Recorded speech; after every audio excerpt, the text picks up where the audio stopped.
কি বিশেষ করে নতুন উদ্যোক্তা, আমি তাদের উদ্দেশ্যে কিছু কথা বলি।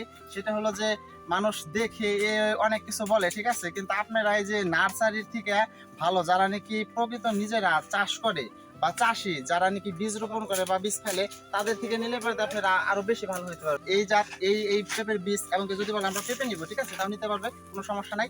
সেম জিনিসই পাবে, তারা কোনো প্রতারিত হবে না। আসসালামু আলাইকুম ভিউয়ার্স, আশা করি সবাই ভালো আছেন। আপনাদের জন্য নতুন একটা ভিডিও নিয়ে হাজির হলাম। এখন আপনারা স্ক্রিনে দেখতেছেন আমি একটা পেঁপে বাগানে অবস্থান করছি।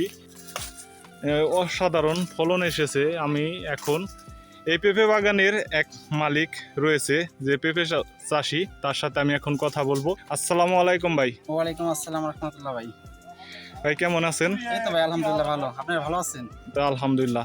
আপনার যে বাগানটা আমরা দেখতেছি, এই বাগানে আপনি কি মানে প্রয়োগ করেন সার, মানে এত ফলন আসছে?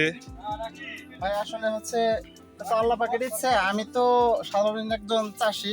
এখানে আমি দেখা যায় আপনার এই যখন এই মালটা আসে, তখন যখন এই পেঁপেগুলো ছিঁড়ার পরে আমরা সাধারণত যে সারগুলো দিই, ডিএপি, তারপরে আপনার জিপ সার, তারপরে আপনার পটাশ, ঠিক আছে, ম্যাগনেসিয়াম, এগুলোই দিই। হ্যাঁ, আচ্ছা ভাই, আপনার এই বাগানটা আমরা দেখতেছি, এই পর্যন্ত কয়বার এই পেঁপে গাছ থেকে ছিঁড়া দিছেন?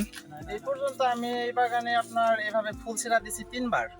আর প্রথমবার দেখা গেল যে অল্প কিছু হয়েছিল, ওইটা ওই যে মানে 2 গাছে 3 গাছে হয়েছে, মাঝে মাঝে আবার হয় না এরকম, কিন্তু এরকম ভাবে আমি 3টা ছিঁড়া দিছি।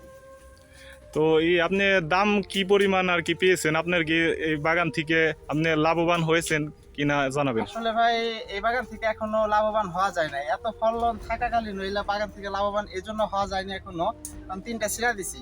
একটা বাগান করতে গেলে অনেক খরচ, অনেক ব্যয়বহুল খরচ হয়। এটার আপনার কামলা, তারপরে হলো এই যে প্রত্যেকটা গাছে দেখেন এই যে খুঁটি দেওয়া হয়েছে, এগুলো বাঁশ, অনেক টাকা, ঠিক আছে। আর আমাদের মূলত হইলো যদি সরকার আমাদের দিকে একটু নজর দিত, আমাদের মনে হয় একটু ভালো হইতো। কারণ এই যে সার বিষের দামগুলো অনেক, বর্তমান মনে করলেন যে এক বস্তা টিএসপি সার কিনছি 1350 টাকা দিয়ে, এখন হলো 1800 টাকা 1900 টাকা, তারপরে পাওয়া যায় না। এখন একটা সারে যদি 500 টাকা বাড়ে, তাহলে আমরা 1 কেজি পেঁপেতে পাই না হলো মনে করলেন 2 টাকা বাড়তি। এখানে এই পেঁপেগুলো এখন আমরা বেচতেছি আপনার 11 টাকা 12 টাকা 10 টাকা এরকম কেজি, কিন্তু আমাদের যে খরচটা হয় অনেক খরচ হয়ে যায়। সরকারের দিকে আমি দৃষ্টি আকর্ষণ করছি, যদি সে কৃষকের দিকে একটু তাকায়, সার বিষের দামটা একটু ভ্যাটটা কমায় দিতে পারে, তাহলে হয়তো আমরা লাভবান হতে পারি। তো আজকে এই পেঁপেগুলো বিক্রি করছেন, এই পেঁপেগুলো আজকে কত টাকা বিক্রি করেছেন, মানে কত টাকা কেজি ধরে?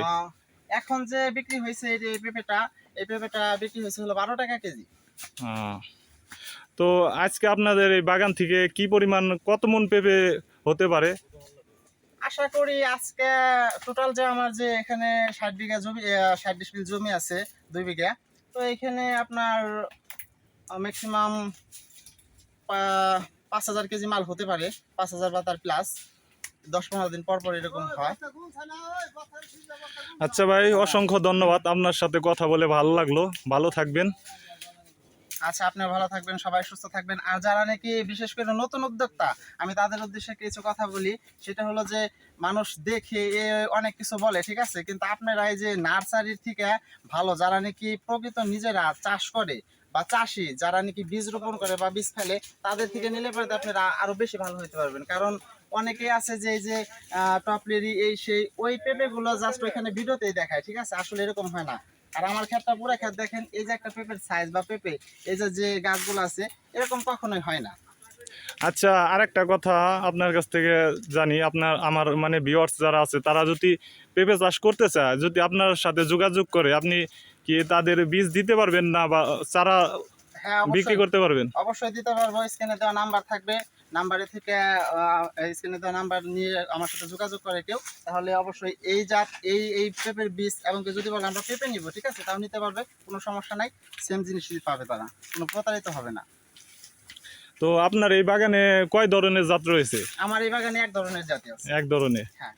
তো ভিউয়ার্স, আপনারা দেখলেন, এই পেঁপে চাষির সাথে আমি কথা বললাম। মানে আপনারা পেঁপের সাইজটা একবার দেখেন, জাস্ট মানে কি সুন্দর হয়েছে কালারটা। আজকের মতো বিদায় নিচ্ছি, সবাই ভালো থাকবেন। সেকেন্ড পার্ট দেখার জন্য সবাইকে অনুরোধ রইল। সেই পর্যন্ত সাথেই থাকবেন, পেজটি ফলো করে। ধন্যবাদ।